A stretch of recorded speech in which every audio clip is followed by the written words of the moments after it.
জমিনের ভিতরে এমন কিছু যুবক রয়েছে যৌবনও আমি আল্লাহকে ডাকে, যৌবনের পাগলামি করে না, যৌবনে পাগলামি করে না, বন্ধু তারে গুনার দিকে ডাকে এরপরও সে গুনার দিকে যায় না, বন্ধু তারে অন্যায় পথে ডাকে এরপরও অন্যায় পথে যায় না।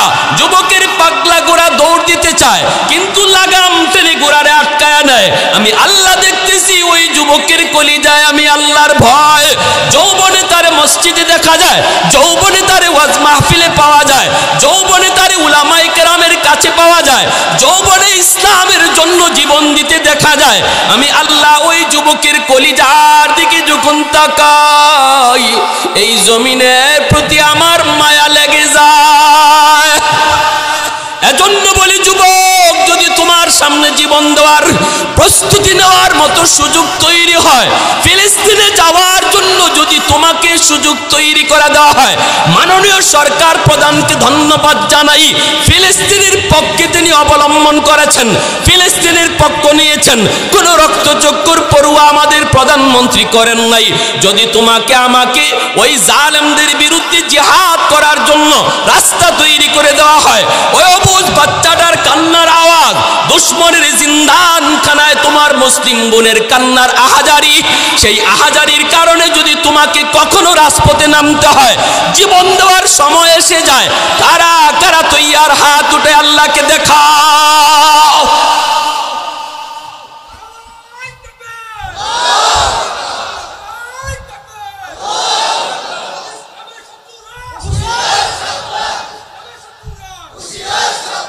মাইকটা হাতে লন, মাইকটা হাতে লইয়া বীর মুজাহিদের মতো একজনের স্লোগান দেন, মুসলমান সুশৃঙ্খল জাতি, আমাদের নারায়ে তাকবীর হলো আমাদের অস্ত্র। ঠিক কিনা জোরে বলেন।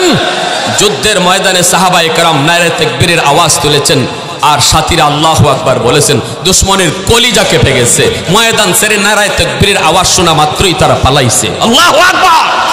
মুসলমান অস্ত্র বলে যুদ্ধ করে না, মুসলমান শক্তি বলেও যুদ্ধ করে না। মুসলমানের যুদ্ধের মূল অস্ত্র হলো আল্লাহর সাহায্য, মুসলমানের পাওয়ার হলো, মুসলমানের বিজয়ের হাতিয়ার হলো আল্লাহর গায়বী মদদ। ঠিক কিনা জোরে কও। এজন্য বীর মুজাহিদের মতো একজনের স্লোগান দেন, আপনারা গায়ে যদ্দুর শক্তি আছে আওয়াজ দিয়ে আল্লাহু আকবারের ধ্বনি তুলবেন।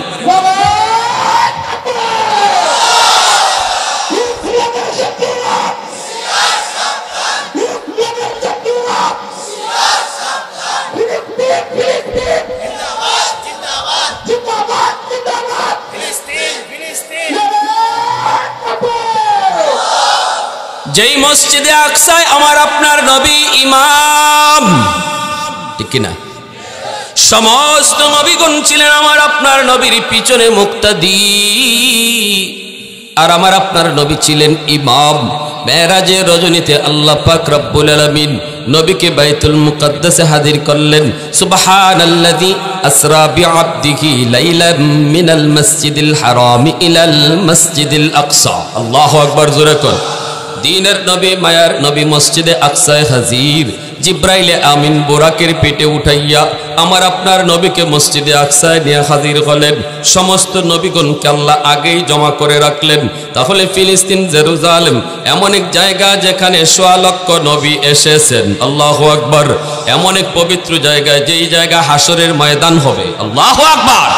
এমন এক জায়গা যেই জায়গায় ইব্রাহিম খলিলুল্লাহর জন্ম, যেই জায়গায় ইসহাক আলাইহিস সালাম, যেই জায়গায় ইয়াকুব আলাইহিস সালাম, ইউসুফ আলাইহিস সালাম, এমনি ভাবে দাউদ আলাইহিস সালাম, সুলাইমান আলাইহিস সালাম, সালেহ আলাইহিস সালাম, মূসা আলাইহিস সালাম, ঈসা আলাইহিস সালাম, এতগুলা জলিলুল কদর পয়গম্বর যেই এলাকায় আস্তে আস্তে বড় হয়েছেন, বাল্যকাল পার করেছেন, এমন এক পবিত্র জমিন মসজিদে আকসা আজকে দুশমনদের হাওলায়, আজকে দুশমনরা সেই ঘরকে অপবিত্র করে।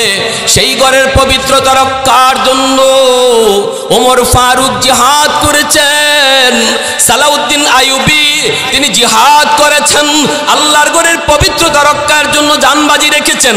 বর্তমানেও এমন কোন সালাউদ্দিনের উত্তরসূরি আমরা যারা দাবি করি, আমাদের সামনেও যদি মসজিদে আকসার পবিত্রতা রক্ষায় জীবন দেওয়ার সুযোগ এসে যায়, মসজিদে আকসার জন্য যদি আমাদের অভিযান করতে হয়, আমরা প্রস্তুত আছি তো ইনশাআল্লাহ।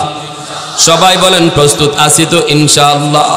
মা গো তোমার ছেলে যাবে খালিদের দলে বীর তারিকের দলে।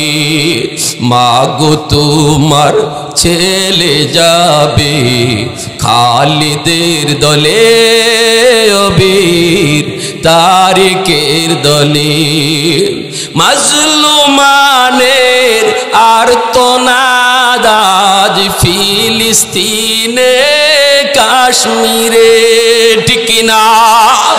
মাজলুমানের আর্তনাদ আজ ফিলিস্তিনে কাশ্মীরে।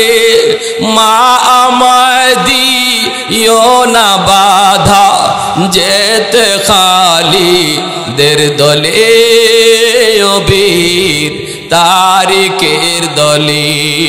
মা গো তোমার ছেলে যাবে খালিদের দলে বীর তারিকের দলে।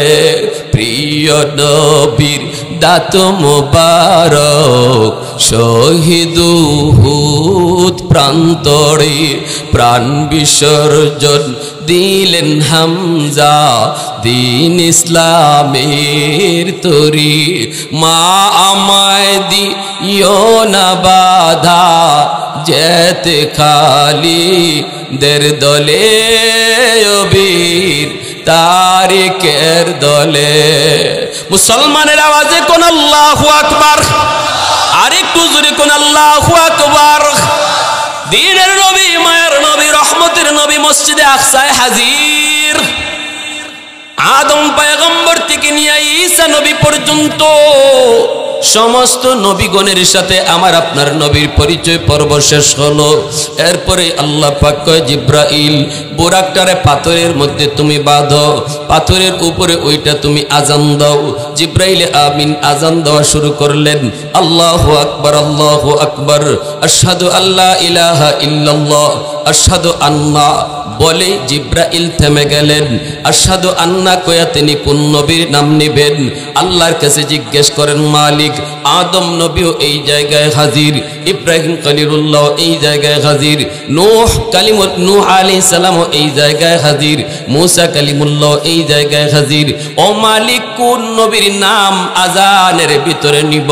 আল্লাহ পাক রব্বুল আলামিন কইরে জিব্রাইল সমস্ত নবীদেরকে আমি আল্লাহ হাজির করলাম আমার বন্ধুর পিছনে নামাজ পড়ানোর জন্য। বন্ধু আজকে ইমামতি করবি, আর তুমি কিনা আজানের ভিতরে কোন নবীর নাম নিবা? আমি আল্লাহকে প্রশ্ন করো, এ জিব্রাইল দেরি করো না, দেরি করো না, আজানের ভিতরে আমার বন্ধু মুহাম্মাদুর রাসূলুল্লাহর নাম বলে দাও। আল্লাহু আকবার জোরে খান, আরেকটু জোরে আল্লাহু আকবার। तकबीर में कलमा में नमाजों में अज़ा में, तकबीर में कलमा में नमाजों में अज़ा में है नाम इलाही से मिला नाम मोहम्मद, है नाम इलाही से मिला नाम मोहम्मद। फरमाते ही आदम को मुझे खुल्द तरी में लकहा हुआ तू बाब मिला नाम मोहम्मद, लकहा हुआ तू बाब मिला नाम मोहम्मद। महबूब ने कहा सल्ले अला नाम मोहम्मद, आकों की जिया दिल की जिला नाम मोहम्मद। अल्लाहु अकबर। আজানের ভিতরে আমার আপনার নবীর নাম নিলেন। এরপরে আজানের পর্ব শেষ। আল্লাহ পাক রব্বুল আলামিন কয় জিব্রাইল সমস্ত নবীদেরকে বলো মসজিদে যেন কাতার বন্দী হয়ে যায়। মায়ার নবী, দয়ার নবী, তিনি মেরাজের সফরের পরে নবী বলেন সামনের কাতারে সমস্ত জলিলুল কদর পয়গম্বর, ইব্রাহিম খলিলুল্লাহ সামনের কাতারে, আদম আলাইহিস সালাম সামনের কাতারে, নূহ আলাইহিস সালাম সামনের কাতারে, সবাই সামনের কাতারে জলিলুল কদর পয়গম্বর। নবীজি বলেন আমিও সামনের কাতারে। জিব্রাইলে আমিন একামত দেওয়া শুরু করলেন, অথচ ইমামের জায়গা এখনো খালি। ইমাম কে হবে কেউ জানে না। আল্লাহ নবী বলেন আমি মনে মনে ভাবতেছিলাম হয়তো জিব্রাইল নিজেই ইমামতি করবেন। ইকামত দেওয়া শেষ। এইবার নবীজি বলেন ভাই জিব্রাইল ইমাম সাহেব কই? জিব্রাইল আমিন মুস্কি হেসে আমার আপনার নবীর হাত মোবারক আস্তে করে ধরলেন আর বললেন নবী গো, আজকের এত বড় জামাতের ইমামতি শুধু আল্লাহ আপনাকেই দান করেছে। এত বড় আজিমুশান জামাতের ইমামতি আপনি ছাড়া কেউ করবে না গো নবী। আপনি সকল নবীদের নবী, আপনি সকল নবীদের সরদার, আপনি সৈয়দুল মুরসালিন। जो नबियों का नबी हो, जो रसूलों का रसूल हो। अल्लाह अकबर ज़ुरकुल। जो नबियों का नबी हो, जो रसूलों का रसूल हो। নবীজি বলেন আমি নামাজ পড়াইলাম মসজিদে নববীতে, আমি নামাজ পড়াইলাম মসজিদে আকসায়, বাইতুল মুকাদ্দাসে। সমস্ত নবীগণ আমার আপনার নবীর পিছনে নামাজ পড়লেন। এরপরে নবী এখান থেকে উপরে গেলেন। এর কিছুদিন পর রোম সম্রাটের কাছে আল্লাহর নবী যখন দাওয়াতের মিশন দিয়ে লোক পাঠালেন, রোম সম্রাট তাদেরকে আটকায়া বলতেছে তোমরা কোত্থেকে এসেছো? কয় আমরা মক্কা থেকে এসেছি।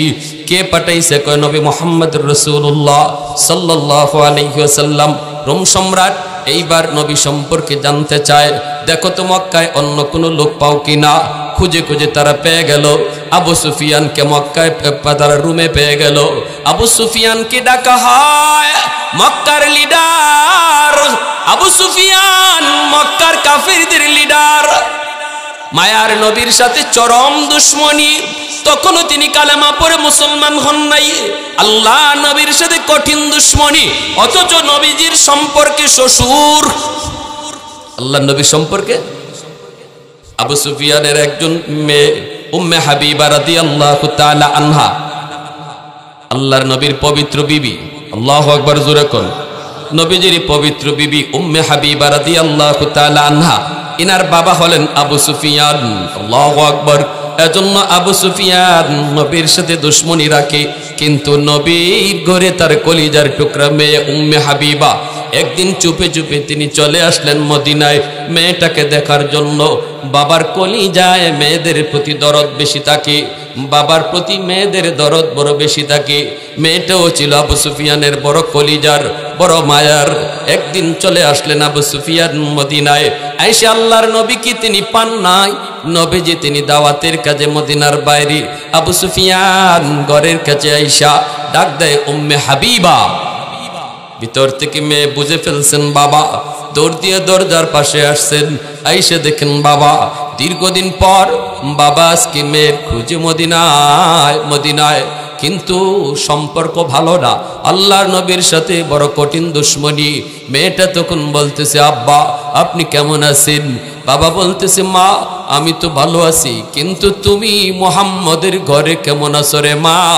মুহাম্মদের সাথে তো আমার দুশ্মনী, জানি না মুহাম্মদ এর বদলা তোমার কাছ থেকে নেয় কিনা। আমার রাতের বেলা ঘুম আসে না, আমার মেয়েটা জানি মুহাম্মদের ঘরে কেমন, কি জানি আমার মেয়ের সাথে আচরণ হয়। একজন বাবার কাছে মেয়ের সুখের সংবাদ, দুনিয়ার সবচেয়ে সুখের সংবাদ, যেই বাবা শুনে তোমার মেয়েটা স্বামীর ঘরে ভালো আছে, শান্তিতে আছে, এই খবরটা বাবার কাছে দুনিয়ার সবচেয়ে আরামের এবং সবচেয়ে সুখের সংবাদ হয়। আর যেই বাবা শুনে মেয়েটাকে যেখানে বিয়া দিছো মেয়েটা বড় কষ্টে আছি, স্বামী তারে নির্যাতন করে, শ্বশুর শাশুড়ি তারে কষ্ট দেয়, একজন বাবার কাছে পৃথিবীতে এর চেয়ে কষ্টের কোনো সংবাদ হয় না। এজন্য ভাই একটু মনে রাখবেন, সম্পদ দেখে মেয়েটাকে বিয়ে দিবেন না, ক্ষমতা দেখে বিয়ে দিবেন না। বিয়ে দেওয়ার আগে একটু চিন্তা করেন ছেলেটার ভিতরে দিনদারি আছে না নাই, আল্লাহকে সে ভয় করে কিনা, নামাজ পড়ে কিনা, পরকালের প্রতি তার ভীতি আসেনি না নাই। এই জিনিসটা দেখে তুমি মেয়েটাকে বিয়ে দাও। ছেলেও যখন বিয়ে করো ফাসফার বিজাতির দিন, দিনটারে তুমি প্রাধান্য দিয়ে বিয়ে করাও।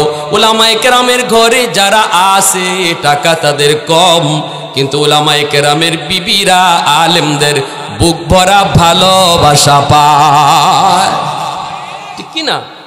একজন স্ত্রীর কাছে স্বামীর বুক ভরা ভালোবাসা, এটাই হলো সবচেয়ে বড় পাওয়া। এক বেলা না খাক, কিন্তু স্বামী যদি দিল থেকে স্ত্রীকে ভালোবাসে, এটাই হলো একজন স্ত্রীর দুনিয়াতে সবচেয়ে বড় সুখ। সম্পদ আছে, টাকা আছে, গাড়ি বাড়ি সব আছে, কিন্তু স্বামী রাত 2টা বাজে মদ খাইয়া ঘরে ঢুকে, পার্টি করে ঘরে ঢুকে, স্ত্রীর সাথে কোনো খবর নেই, কোনো খবর নেই, কোনো আওয়াজ নেই, কোনো সম্পর্ক নেই। বলুন এই বাড়িটা এই মহিলাটার জন্য, এই স্ত্রীটার জন্য সুখের না কষ্টের?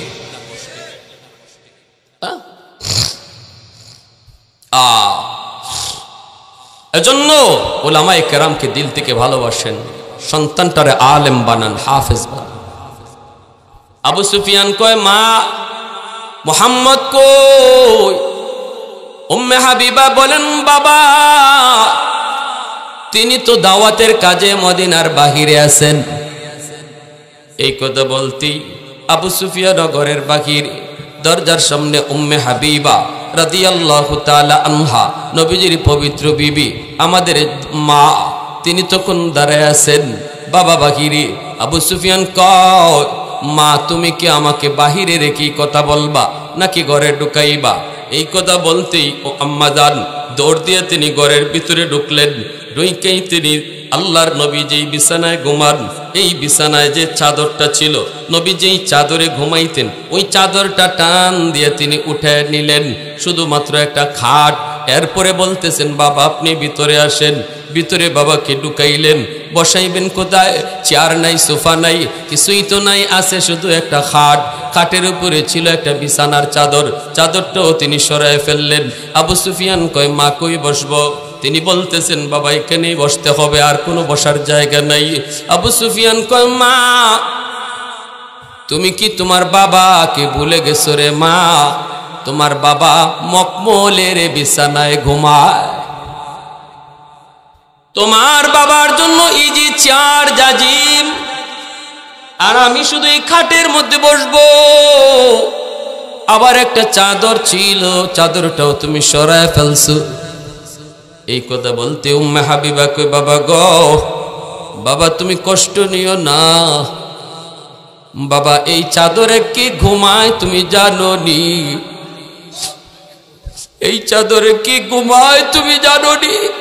সরওয়ার দু জাহান, রহমতের নবী, দু জাহানের সরদার এই চাদরে ঘুমায়।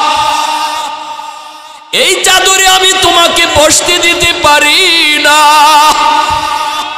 বাবা তুমি কষ্ট নিও না, কষ্ট নিও না। এই চাদরে রহমতের নবী সরওয়ারে দু জাহান তিনি ঘুমায়।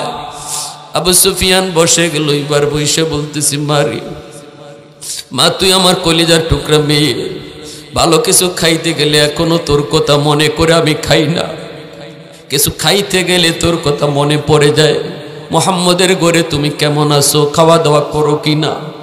এজন্য চুপি চুপি বাবা চলে আসছে রে মা। মা একটু বল না মুহাম্মদের ঘরে তুমি কেমন আছো? বাবা একটু বল না তুই মুহাম্মদের ঘরে কেমন আছো? উম্মে হাবিবা চোখের পানিটা মুছে আর কয়, বাবা পৃথিবীতে যদি কোনো স্ত্রী তার স্বামীর ঘরে সবচেয়ে সুখে থাকে, সেই সুখে থাকা নারী হলো তোমার মেয়ে। একটু জোরে কোন আল্লাহু আকবার, আর একটু জোরে বলেন আল্লাহু আকবার। আমার আপনার নবী, রহমতের নবী, মায়ার নবী, বিবিদের সাথে কত সুন্দর আচরণ নবী করতেন। আম্মা জান আয়েশা সিদ্দিকা রাদিয়াল্লাহু তাআলা আনহা বলেন, নবীজি যখনই আমার ঘরে ঢুকতেন, যখনই নবী দাওয়াতের কাজ শেষ কইরা ঘরে আসতেন, আমরা আল্লাহর নবীকে আগায় আনার জন্য একটু বাহিরে যাইতাম। বাহিরে যেয়ে নবীজির হাত থেকে আমরা জিনিসগুলা হাতে নিতাম। নবীজি সারাদিন দাওয়াতের কাজ করে আসছেন, নবীকে কত বকাবকি করছি, দুশমন নবীর দিকে কত পাথর মারে, কিন্তু আমার নবী যখন বিবিদের কাছে ঘরে ঢুকতেন, তখন নবীজির মুখে মুস্কি হাসি লেগে থাকতো। ঘরে ঢুকাই নবী বলতেন, উম্মে হাবিবা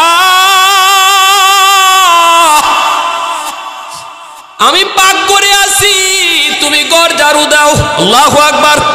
নবী বলতেন, আয়েশা আমি পানি নিয়ে আসি, তুমি ঘর ঝাড়ু দাও, তুমি রান্না করো। ঘরের কাজে নবী আমাদেরকে সহযোগিতা করতেন। আল্লাহু আকবার। নবীজি কখনো কোনো বিবির সাথে খানা খাইতে বসলে আল্লাহর নবী বিবিকে যেই গ্লাসে পানি খাইতে দিতেন নবীও এই গ্লাসটার পানি তিনি পান করতেন। আম্মা জান বলেন শুধু তাই নয়, যেই জায়গাটাতে মুখ লাগাইয়া ঠোঁট লাগাইয়া আমি পানি পান করতাম আমার রহমতের নবী ওই জায়গাতেই ঠোঁট লাগাইয়া পানি পান করতেন। নবী বুঝায় গেছেন মহব্বত বিয়ার আগে নয়, ভালোবাসা হলো বিয়ার পরে। ঠিক কিনা জুড়ে বলো? প্রকৃত প্রেম ভালোবাসা হলো বিয়ার পরে। বিয়ার পরে আল্লাহ নবী দেখা গেছেন, আল্লাহর নবী দেখা গেছেন নবীজির বিবিরাও তিনি এইভাবে নবীরে ভালোবাসছেন। নবী একদিন ওযু করার জন্য নবী বসবেন, আম্মা জান আয়েশা সিদ্দিকা রাদিয়াল্লাহু তাআলা আনহা অসুবিধা হইতেছে আপনাদের? আম্মা জান বলতেছেন নবী গো এই খাটের মধ্যে আপনি বসেন। নবীকে একটা জলচকি আইনা দিলেন, আল্লাহর নবী জলচকির মধ্যে বসে গেলেন, অথচ আম্মা জানের পায়ের আঙ্গুলটা জলচকির নিচে পড়া ছিল। পাটা সরাইতে সরাইতে নবী বসে পড়ছেন। আল্লাহু আকবার। এতে করে আঙ্গুলটা থেতলে গেল। আম্মা জান আয়েশা সিদ্দিকা রাদিয়াল্লাহু তাআলা আনহার আঙ্গুলটা থেতলে গেল, কিন্তু এরপরও আহ বলেন নাই, উফ বলেন নাই। আল্লাহু আকবার। আমার নবীকে বলবেন নবী গো আপনি উঠেন আমার পা পড়ে গেছে এতটুকু বলেন না, কারণ নবীজির কষ্ট হবে। পা পড়াই আছে জলচকের নিচে, আল্লাহ নবীকে ওযু দিয়া পানি দিয়া সাহায্য করেন। কিরিমিরি খায়া খায়া তিনি যন্ত্রণা সইতেছেন, নবীকে ওযুর পানি দিতেছেন। হঠাৎ করে নবী দেখেন ওযুর পানির সাথে রক্ত গড়ায় যায়। নবী বলতেছেন আয়েশা এই রক্ত কোথা থেকে যায়? আম্মা জান বলতেছেন নবী গো আমার আঙ্গুলটা আপনার জলচকের নিচে পইরা ফাইটা রক্ত বের হইতেছে। নবী বলতেছেন আয়েশা কেন তুমি আমাকে বলো নাই, কেন তুমি আমাকে বলো নাই? আম্মা জান কয় নবী গো আমার আঙ্গুল না, আমার আঙ্গুল না, কলিজা যদি এইভাবে কেটে রক্ত বের হয় তবু আপনারে তুইলে আমি কষ্ট দিব না, তবু আপনারে তুইলে আমি কষ্ট দিব। ভাইয়ের আমার, এজন্য বলতেছিলাম রে যুবক শোনো, উম্মে হাবিবা রাদিয়াল্লাহু তাআলা আনহা কইতেছে বাবা গো আমি হলাম পৃথিবীর সবচেয়ে সুখী নারী। এই কথা বলতেই আবু সুফিয়ান চোখের পানি মুছে আর কই মা আমি কষ্টে কান্দি না, সুখে কান্দিছি। যদিও মুহাম্মদের সাথে আমার দুশ্মনী, কিন্তু পৃথিবীর কোনো বাবা যদি শোনে তার মেয়ে তার স্বামীর ঘরে সুখে আছে এর চেয়ে আনন্দের আর কিছু হয় না। মারে আমার কলিজাটা শীতল হয়ে গেছি, আমি খুশি হয়ে গেছি। ঠিক আছে মা তুমি মুহাম্মদের কাছে থাকো, মুহাম্মদের কাছে থাকো, মাঝে মাঝে মনে পড়লে বাবা তোমাকে দেখতে আসব। চলে গেলেন আল্লাহ নবী। মদিনায় ঢুইকেই খবর পাইলেন আবু সুফিয়ান এসেছিলেন, চলে গেছেন নবীজি করে ঢুইকা। নবীজির চেহারা লাল, গোসায় নবীজি খেপা।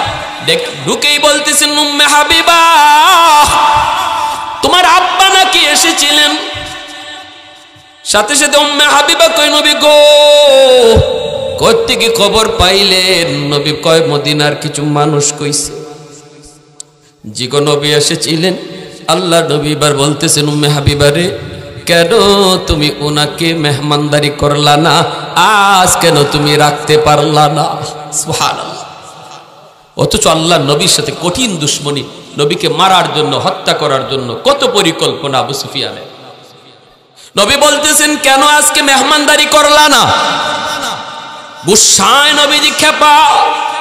সাথে সাথে উম্মে হাবিবা নবীজির পা জড়ায় ধইরা কান্না শুরু করে দিলেন আর বলতেছেন নবী গো আমার ভুল হয়ে গেছে, আমি বুঝতে পারি নাই যার সাথে আপনার এত দুশ্মনী, যিনি আপনার সাথে এত দুশ্মনী রাখে ওনারে কেমন করে বলি আজকে থাকেন বাবা। আল্লাহর নবী রহমতের নবী বলেন না উম্মে হাবিবা তুমি ভুল করেছ, তুমি তো চরম ভুল করেছো, মেহমানের সাথে তুমি অন্যায় আচরণ করেছো। আল্লাহর নবী বলেন মান আরাদা আইয়াবসুতার রিজকা ফালিয়ুকরিম দাইফা, তোমরা যদি কেউ রিজিকের ভিতরে প্রশস্ততা চাও, তোমরা যদি কেউ রিজিকের ভিতরে বরকত বেশি চাও তাহলে মেহমানের মেহমানদারি করো। আল্লাহু আকবার জোরে বলেন। মেহমানের মেহমানদারি করলে নবী বলেন রিজিকে বরকত বাড়ায় দেয় কে? জোরে কোন কে? সাথে সাথে উম্মে হাবিবা রাদিয়াল্লাহু তাআলা আনহা চোখের পানি মুছেন আর বলেন, নবী গো একটা দোয়া করতে চাই। আমি আপনার ঘরে সুখে আছি, কিন্তু এরপরও আমার মনে কষ্ট। আমার বাবা আপনার সাথে দুশ্মনী রাখে, এখনো আপনাকে চিনে নাই, এখনো আপনাকে চিনে নাই, এজন্য আমার মনে কষ্ট গো নবী। এত কষ্ট আমি কাকে দেখাবো, কাকে শোনাবো? একটা দোয়া করতে চাই গো নবী, আপনি আমার সাথে দোয়া করবেননি? নবী বলতেছেন, উম্মে হাবিবা ঠিক আছে তুমি দোয়া করো, আমি নবী তোমার সাথে আমিন বলবো। সাথে সাথে উম্মে হাবিবা হাত উঠায় দিলেন আর বলতেছেন, আরশের মালিক তোমার দোস্তকে নিয়ে হাত উঠাইছি। আল্লাহ আমার মনের যন্ত্রণা শুধু তুমি জানো, আর আমি জানি, আর কেউ জানে না গো মাওলা। আল্লাহ তুমি আমার আব্বার হেদায়েত দাও, আমার আব্বাকে আমার স্বামীর সাহাবী বানায় দাও। এই কথা বলতেই রহমতের নবীও বলছেন আমিন। সাথে সাথে আরশের মালিকের কাছে দোয়া কবুল হয়ে গেছে। একটু জোরে কন্যা আল্লাহু আকবার। নবীজির দোয়ার সাথে সাথে কবুল, কারণ নবী হাত উঠাইতে দেরি হয়, দোয়া কবুল হতে দেরি হয় না। সাথে সাথে আল্লাহর দরবারে দোয়া কবুল। এজন্য ফতে মক্কার দিন আবু সুফিয়ান কালেমা পড়ে মুসলমান হয়ে গেছেন। বাইরা বন্ধুরা জন্য বলতেছিলাম রে যুবক, ওই আবু সুফিয়ানকে রোম সম্রাট ডাকছে, তখন আবু সুফিয়ান নবীর সাথে দুশ্মনী, মুসলমান হন নাই। আবু সুফিয়ান ডাকে রোম সম্রাট কয়, বাড়ি কোথায় তোমার? কয় বাড়ি হলো মক্কায়। মুহাম্মদকে চিনোনি? আবু সুফিয়ান বলতেছে, হ চিনি না মানে? মুহাম্মদকে খুব ভালো করে চিনি। বলো তো মুহাম্মদ কেমন মানুষ? মুহাম্মদ কেমন মানুষ তুমি বলো। তার পক্ষ থেকে কালেমার দাওয়াত এসেছি, কি করব একটু জানি আগে মুহাম্মদ কেমন। আবু সুফিয়ান এখন কি কইবেন? মুহাম্মদ খারাপ এমন কথা তো বলতে পারে না, কারণ আগের কাফেররাও সহজে মিথ্যা বলতো না। আর এখনের মুসলমান হরদম মিথ্যা বলে। মুসলমান নামে কিন্তু মুনাফিকের অভাব নাই। আরব শাসক গোষ্ঠীর ভিতরে মুনাফিকের অভাব নাই। এটা শেষ জমানার কথা। নবী বলেছেন, শেষ জমানায় আমার উম্মতের শাসক গোষ্ঠীর চেয়ারে যারা বসা থাকবে, এরা হবে উম্মতের সবচেয়ে বড় মুনাফিক। আজকে ফিলিস্তিনের সাথে যে আচরণ হচ্ছে, আরব বিশ্ব যদি এক হয়ে যাইতো, আজ যদি আরব বিশ্ব এক হইয়া প্রতিবাদ করত, শুধুমাত্র কূটনৈতিক সম্পর্কটা ইসরায়েলের সাথে তারা বাতিল করত, ইসরায়েলের বাপেরও ক্ষমতা ছিল না ফিলিস্তিনে আঘাত করার, গাজায় হামলা করার কোনো দুঃসাহস দেখাইতো না। ওয়াইসির সম্মেলন গেল গত পরশুদিন, 57টা মুসলিম দেশ একত্রিত হলো, এরপরও সমাধান হলো না। 3টা দেশ ভেটু দিয়া বসলো, তারা ইসরায়েলের সাথে সম্পর্ক নষ্ট করবে না। অথচ মুসলিম কান্ট্রি, আরব দেশ, এক হলো দুবাই আরব আমিরাত, আরেক হলো বাহরাইন, আরেক হলো মরক্কো। এই 3 দেশের ভেটুর কারণে ওয়াইসির সম্মেলন বাতিল হয়ে গেল। সবাই এক হয়ে চাইছিল ইসরায়েলের সাথে আমরা সৈন্য পাঠানোর দরকার নাই। আমাদের হামাস বীর যোদ্ধারা তারাও বলতেছে, তোরা আমাদেরকে সৈন্য পাঠায় সাহায্য করো। এটা আমরা চাই না, কারণ আমরা কারো সাহায্য লইয়ার যুদ্ধে নামি নাই। আমরা যার সাহায্যের প্রয়োজন তার সাহায্য লইয়েই যুদ্ধে নামছি। আমরা তোমাদের কাছে সাহায্য চাই না। শুধুমাত্র একটা কাজ করো, আমাদের শিশু বাচ্চাগুলি না খায়া মরতেছে, আমাদের শিশু বাচ্চাগুলি রক্তে জমি লাল হচ্ছে, আমাদের শিশুগুলি তারা চিকিৎসা পায় না, ওদের চিকিৎসার ব্যবস্থা করো, একটু পানির ব্যবস্থা করো, একটু খাওয়ার ব্যবস্থা করো। যুদ্ধের সহযোগিতা তোমাদের লাগবে না, আমরা যার সাহায্য পাওয়ার তার সাহায্য পাইয়া গেছি। এজন্য ইসরায়েলি সৈন্যরা বলে, ওরা কোত্থেকে আসে, কোন দিকে হামলা করে, কোন দিকে যায়, আমরা তো কিছুই দেখি না। কোত্থেকে আসে কিছুই তো দেখি না, দেখবা কেমন করে? বাসনা আলাইকুম ইবাদাল্লানা উলি বাসিন শাদীদ ফাজাসু খিলাল দিয়ার। আল্লাহ বলে, এরা তো আমার পাঠানো বাহিনী, তোরা দেখবে কেমন করে ওরা কোত্থেকে আসবে, কোন দিকে যাবে, টের পাবি না। তোদের মাঝে আর ওদের মাঝে আমি আল্লাহ পর্দা ঢেলে দিয়েছি। আসলেই আল্লাহর সাহায্য নেমেছে। ইসরায়েলি সৈন্য বলতেছে, হায় হায়, যুদ্ধ কার সাথে করি, তাদেরকে দেখি না, তাদেরকে চিনি না, কার সাথে যুদ্ধ করি? মনে হয় হামাসের সাথে ফেরেশতারা যুদ্ধে নামছে। প্যারে হাজিরিন, এজন্য বলি, যদি আজ এই 3টা দেশ ভেটো না দিত, তাহলে আজ একটা পরিস্থিতি ভিন্ন হতো। মুসলমানদের একটা, ফিলিস্তিনের গাজার মুসলমানদের একটা ভবিষ্যৎ লক্ষ্য করা যেত, বাচ্চাগুলি অন্তত নিরাপদ থাকতো। আরে বাচ্চাদেরকে হত্যা করা এটা তো বাহাদুরি না, নারীদের উপরে হামলা করা এটা তো বাহাদুরি না, নিরীহ নিরস্ত্র মানুষের উপরে হামলা করা এটা শিয়ালের কাজ, এটা বিড়ালের কাজ, এটা শুয়োরের কাজ। বাহাদুরি তো হলো সেই আমার হাতে যা তোমার হাতে থা, এবার আসো দেখি কে বাহাদুর। কিন্তু তোরা তো আমাদের বীর বাহাদুর সাথে কিছুই তোমরা পারো না, ওদেরকে দেখোই না, ওদেরকে দেখোই না, ওদের সাথে পেরে উঠতে পারো না। এর বদলা নিচ্ছ নিরীহ নিষ্পাপ মাসুম বাচ্চাগুলির উপরে আর আমাদের নারীদের উপরে। না না না না, এর নাম বাহাদুরি নয়, এর নাম বাহাদুরি নয়। ভালো করে মনে রাখবেন আমার ভাইরা। এজন্য বলি আমাদের সময় এসেছে জাগ্রত হওয়ার, ঈমানকে সজাগ করার, ভুল পথ পরিহার করার, আল্লাহকে খুশি করে আল্লাহর সাহায্যকে কাছে রাখার। আমেরিকা আমাদের বন্ধু নয়, রাশিয়া আমাদের বন্ধু নয়, চীন আমাদের বন্ধু নয়, ভারত আমাদের বন্ধু নয়। আল্লাহু ওয়ালিয়্যুল্লাযীনা আমানু, আল্লাহ আমাদের বন্ধু। আল্লাহকে পাশে রাখা তুমি যে কোনো কাজে সামনে আগাও, তুমি সামনে থাকবা, অ্যাকশনে যাবে আল্লাহ নিজে। ওয়ামা রামাইতা ইয রামাইতা ওয়ালাকিন্নাল্লাহ রামা। ঠিক কিনা জোরে কোন? আবু সুফিয়ান কয় মুহাম্মদ ভালো না খারাপ আমি বলবো না, তবে একটা ঘটনা বলি আপনারে, আপনি বলবেন মুহাম্মদ ভালো না খারাপ, মুহাম্মদ সত্য বলে না মিথ্যাবাদী, মুহাম্মদ সত্যবাদী না মিথ্যাবাদী, এটা আপনি বলবেন, আমি বলবো না। একটা ঘটনা বলি। রোম সম্রাট কয় ঠিক আছে বলো।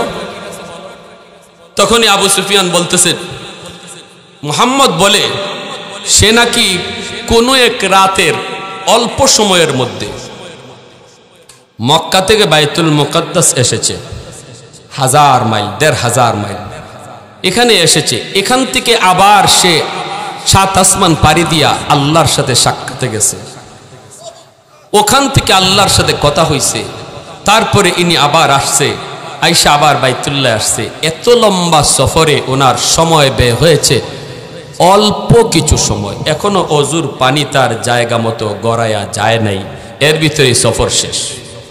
সুবহানাল্লাহ, আরেকটু জোরে কোন সুবহানাল্লাহ। এই এত বড় লম্বা সফর কেউ যুক্তি দিয়া যদি বুদ্ধি দিয়া এর সমাধান পেতে চায় কখনো পারবে? এখানে আমাদের ব্রেইন হ্যাং মারবে, কারণ আল্লাহর কুদরত যেখানে শুরু হয় এখানে মানুষের বুদ্ধি চলে না, ঠিক না? এজন্য আল্লাহ এই আল্লাহর কুদরতের এই সফর শুরু করার আগে আল্লাহ সুবহানাল্লাহ শব্দ আনছেন। সুবহানাল্লাযী আসরা বিআবদিহি, আসরাত থেকে শুরু হইব যে আমি আল্লাহ সফর করাইছি। সুবহানাল্লাহ আগে আনলেন কেন?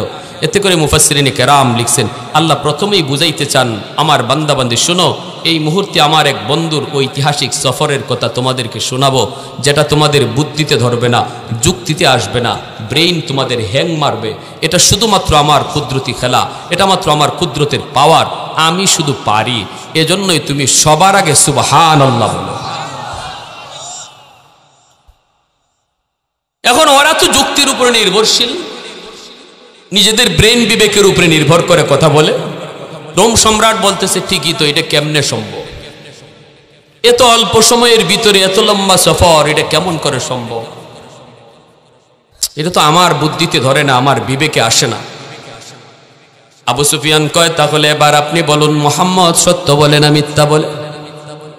রোম সম্রাট চিন্তায় পড়ে গেল।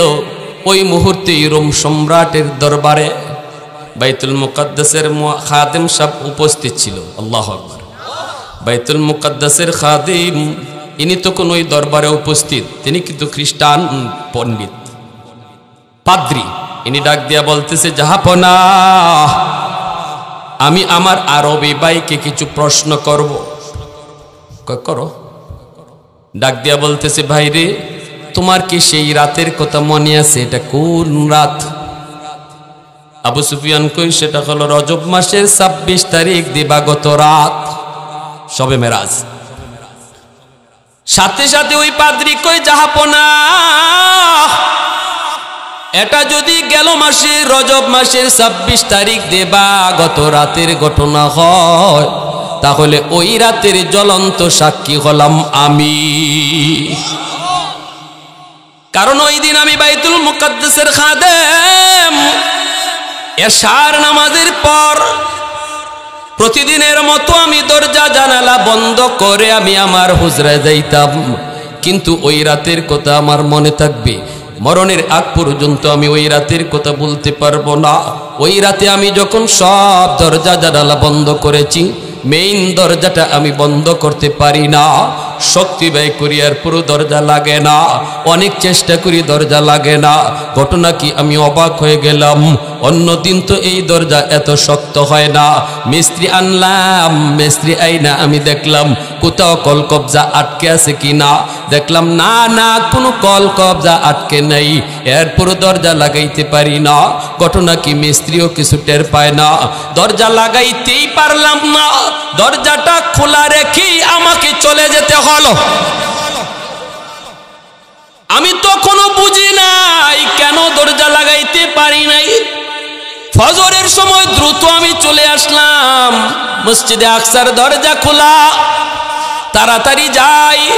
মসজিদে আকসার সামনে আইসা দেখি মসজিদের সামনে বালির ভিতরে অসংখ্য অগণিত মানুষের পায়ের দাগ দেখা যায়। পাথরের কাছে যায় দেখি একটা চতুষ্প জন্তুর পায়ের দাগ, এখনো রশিটা বাঁধা। অবাক হয়ে গেলাম, এত মানুষের পায়ের দাগ, আজ রাত মসজিদে আকসা কি হলো? আমি তো বুঝি না, আমি তো জানি না। দৌড় দিয়া মসজিদের ভিতরে ঢুকলাম, মেইন দরজাটার পাশে যায় আমি দরজাটা লাগাইতে চেষ্টা করলাম, দেখি দরজাটা এখন অটোমেটিক লাগতেছে। আল্লাহু আকবার। এশার পরে যেই দরজা ছিল পাথরের মতো ভারী, মনে হয় যেন পাহাড় চাপা দিয়ে কেউ রাখছে, দরজা নাড়াইতে পারি না। ফজরের সময় যায় দেখি দরজাটা অটোমেটিক লেগে গেল। আজও পর্যন্ত ওই রাতে কি হয়েছে আমি জানি না। আমার মনের ভিতরে শুধুই প্রশ্ন, কেন এমন হয়েছিল, কেন এমন হয়েছিল। আজকে আমার আরবি ভাইয়ের কথায় আমার সব প্রশ্নের জবাব এসে গেছে। আমার বুঝ হয়ে গেছে ওই রাতে রহমতের নবী সাইয়্যিদুল মুরসালিন ইনি টিকে বাইতুল মুকাদ্দাসে এসেছিলেন। ৬ লক্ষ নবীকে আল্লাহ এখানে জমা করেছিলেন। বুরাককে আল্লাহ পাক রব্বুল আলামিন জিব্রাইল মারফতে পাথরে বাঁধছিলেন, এজন্য বুরাকের পায়ের দাগ পেয়েছি। অসংখ্য অগণিত মানুষের পায়ের দাগ, নবীদের পায়ের দাগ ছিল সেই দাগ। এবার আমার বুঝে এসে গেছি এই দাগগুলি কাদের পায়ের দাগ। অতএব জাহাপনা, আমার মনের ভিতরে যে প্রশ্ন, আমার সমস্ত প্রশ্নের জবাব আমি আজ পেয়ে গেলাম। আমি আর দেরি করতে চাই না, এই মুহূর্তে আপনাদের সামনে আমি কালেমা পড়ে মুসলমান হয়ে গেলাম। আর একটু জোরে কন্যা আল্লাহু আকবার। আমার ভাইরা বলতেছিলাম, রে যুবক, ওই মসজিদে আকসা, ওই মসজিদে আকসার উপরে জুলুম চলছে, মসজিদে আকসার উপরে জুলুম চলছে। ভাইরা বন্ধুরা, আল্লাহ পাক রব্বুল আলামিন কয়, আমিও দেখি এই জমিনে কেমন গুনাহ হয়, কেমন জুলুম হয়, কেমন অত্যাচার হয়, কিন্তু কিছু যুবক এখনো জমিনের ভিতরে যৌবনে আমি আল্লাহরে ডাকি, যৌবনে সে মসজিদে যায়, যৌবনে সে বাপমার সাথে বেয়াদবি করে না, যৌবনে সে মুরব্বীদের সাথে বেয়াদবি করে না। ওই যুবকগুলির কলিজায় যে আমি আল্লাহর ভয়, হারাম প্রেম ভালোবাসা অন্তরে জমা দেয় না। প্রেম ভালোবাসা যদি অন্তরে জমায়, আমি আল্লাহর প্রেম তাদের অন্তরে জমায় নেয়। ওই যুবকগুলির দিকে তাকাইয়া এই জমিনকে আমি আল্লাহ টিকায় রাখছি। আল্লাহু আকবার, জোরে খাও। লাউলা মাশাইখু রুক্কা ওয়াশবাবু খুশা ওয়াল আতফালু রুদ্দা।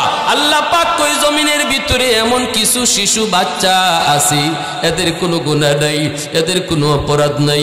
বাবা গুনাহ করছে, মায় গুনাহ করছে, বাচ্চাটার কোনো গুনাহ নাই, এরা নিষ্পাপ। এই বাপমার গুনার কারণে যদি জমিনে গজব আসে, বাচ্চাটাও গজবে শামিল হয়ে যায়, অথচ বাচ্চাটার কোনো অন্যায় নাই। ওই বাচ্চার কান্নার দিকে তাকালে জমিনের প্রতি আমার মায়া লেগে যায়। রব্বুল আলামিন বলেন ৪ নম্বর, ওয়াল আনআমু রুদ্দা, জমিনের ভিতরে কিছু পশু পাখি আছে, এদের উপরে শরীয়তের কোনো বিধিবিধান নাই, এদের উপরে জায়েজ না জায়েজ নাই। যদি জমিনের ভিতরে মানুষের গুনার কারণে আযাব গজব আসে রে, গরু ছাগল হাঁস মুরগিগুলিও গজবে পইরা যায়। এদের দিকে তাকাইলো জমিনের প্রতি আমার মায়া লেগে যায়। যদি এই 4 শ্রেণী জমিনে না থাকতো, লাজালতুস সামাআ হাদিদা, আসমানকে আমি আল্লাহ লোহা বানায় দিতাম। ওয়াল আরদা খাফসাফা ওয়াত তুরাবা রামাদা, জমিনকে আমি তামা বানায় দিতাম। ওয়ামা আনজালতু মিনাস সামাই কাতরা, এক ফোঁটা রহমতের বৃষ্টি আমি জমিনে নাজিল করতাম না। ওয়ামা আম্বাততু মিনাল আরদি নাবাতা, একটা শস্যের দানাও আমি জমিনে উঠতে দিতাম না। বাল আনজালতু আলাইকুমুল আযাবা সাব্বা, বরং পরপর জমিনের ভিতরে আমি গজব আর গজব দিয়ে জমিন ধ্বংস করে দিতাম। কেন বাঁচায় রাখছি? এই 4 শ্রেণীর কারণে। বৃদ্ধ মানুষগুলি এখনো আল্লাহর কদমে সেজদা দেয়, যুবকগুলি এখনো আল্লাহকে ভয় করে। কেমনে করে? কাদের উসিলায় করে? কারণ এখনো উলামায়ে কেরামের আওয়াজ জমিনে চলে, এখনো উলামায়ে কেরামের মেহনত চলে, এখনো দাওয়াতে তাবলীগের মেহনত চলে, এখনো খাঁটি আল্লাহওয়ালাদের মেহনত চলে। এজন্য এখনো বৃদ্ধ মানুষটা বুড়া বয়সও আল্লাহর কদমে সেজদা দেয়। এখনো যুবকগুলি মাথায় টুপি রাখে, দাড়ি রাখে, শুধুমাত্র উলামায়ে কেরামের মেহনতের কারণে। এজন্যই আলেম উলামা যতদিন আছে জমিন আল্লাহ ততদিন রাখবে। আলেম উলামার মেহনত যতদিন চলবে ততদিন জমিনে রহমত বরকত আসবে।